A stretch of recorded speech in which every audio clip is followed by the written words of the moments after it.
اهلا بيكم يوم جديد ويوم سعيد عليكم باذن الله. النهارده هنستكمل باقي جولاتنا من مول محطة مصر علشان نشوف معرض اهلا رمضان. كل سنة وانتم طيبين، كل سنة ومصر كلها طيبة. يلا ندخل جوه ونشوف الاسعار. طبعا كلنا عارفين ان محافظة اسكندرية عاملة مبادرة اهلا رمضان في شهور الخير علشان كل الناس تعرف تستفيد من العروض اللي موجودة في مول محطة مصر. وفعلا الاسعار حلوة جدا هناك. انصح اي حد عايز خزين لرمضان ينزل مول محطة مصر.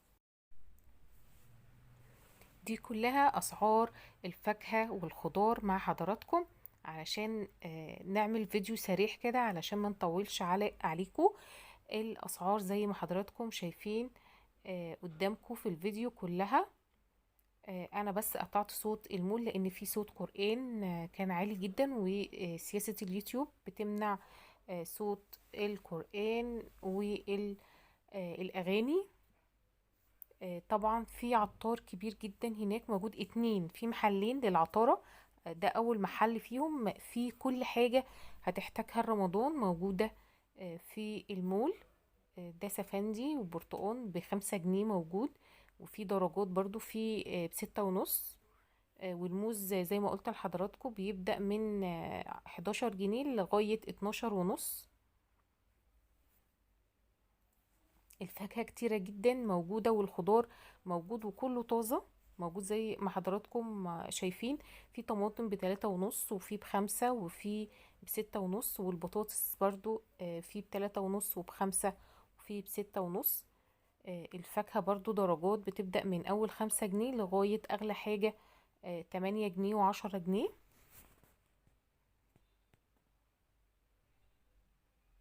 طبعا انا بركز لكم على ارقام التليفونات علشان خاطر لو اي حد عايز يستفسر على اي حاجة من المحلات اللي انتوا بتشوفوها قدامكم ممكن يتصل عادي بيهم ويستفسر على اللي هو عايزه.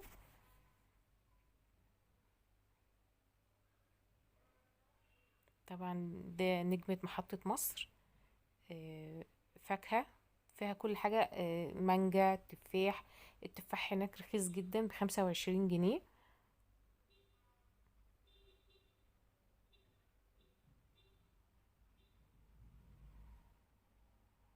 والموز ب12.5، والفراولة كانت ب15، والأناناس ب12. الجبنة كانت ب45 جنيه عند الست دي. جبنة نظيفة جدا وكانت حلوة. ما عندهاش جبنة بيضة بس عندها لبن وجبنة قريش بيضة وجبنة قديمة، وعندها رقاق وعندها عيش، عندها كل حاجة. ده شيخ العطارين. طبعا حضراتكم شايفين البهارات قدامكم عاملة ازاي، يعني نضيف جدا والأسعار كمان حلوة عنده يعني. حضراتكم شايفين الحبهان درجة أولى على فكرة يعني. كل الزيوت وكل أنواع العطارة موجودة في مول محطة مصر. احنا عملنا فيديو قبل كده لمول محطة مصر لمبادرة أهل رمضان.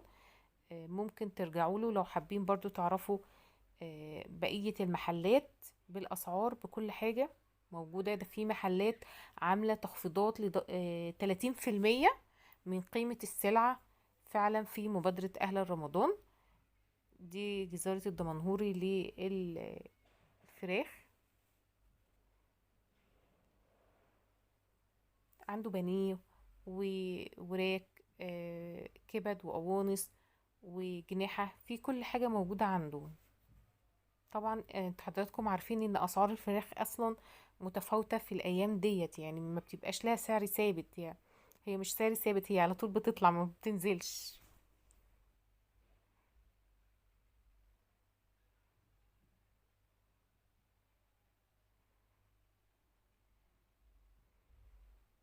ده كان محل ألبان وجبن، في كريمة، في سمنة، في كل أنواع الجبن بتخفيضات عالية جدا. طبعا مشترك برضو في مبادرة اهلا رمضان. دي كلها اسعار العروض اللي موجودة في المحل غنيم للألبان.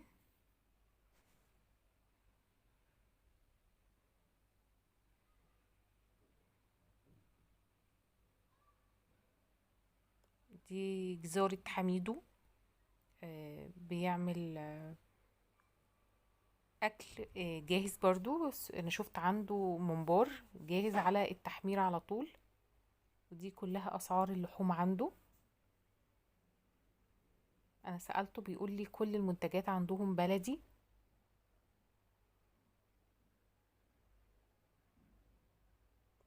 دي شركة الاسكندرية للزيوت والصابون، برضو داخلة في مبادرة اهلا رمضان. شوفوا عايزين اصور لكم ايه في المعرض، انا كل اسبوع بنزل اصور هناك. عايزين تعرفوا ايه الاسعار اللي انتوا عايزين تعرفوها في المعرض وانا هنزل اصورها لكم.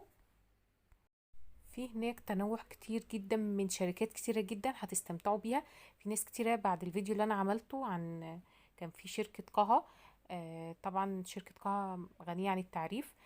في ناس كتيرة جدا كلموني وقالوا لي ان هم فعلا راحوا واستفادوا بكل العروض. عاملة تخفيض 30% موجودة برضو في معرض اهل رمضان، مصوراه في الفيديو اللي قبل ده. ده شركة زيوت، منتجات نظافة، طبعا عاملة عروض حلوة جدا على فكرة. كان في برضو كده زحمة هناك، كانوا بيوزعوا رز وزيت وكل حاجة. سألتهم قالوا ان هم الاسعار هناك مخفضة تقريبا.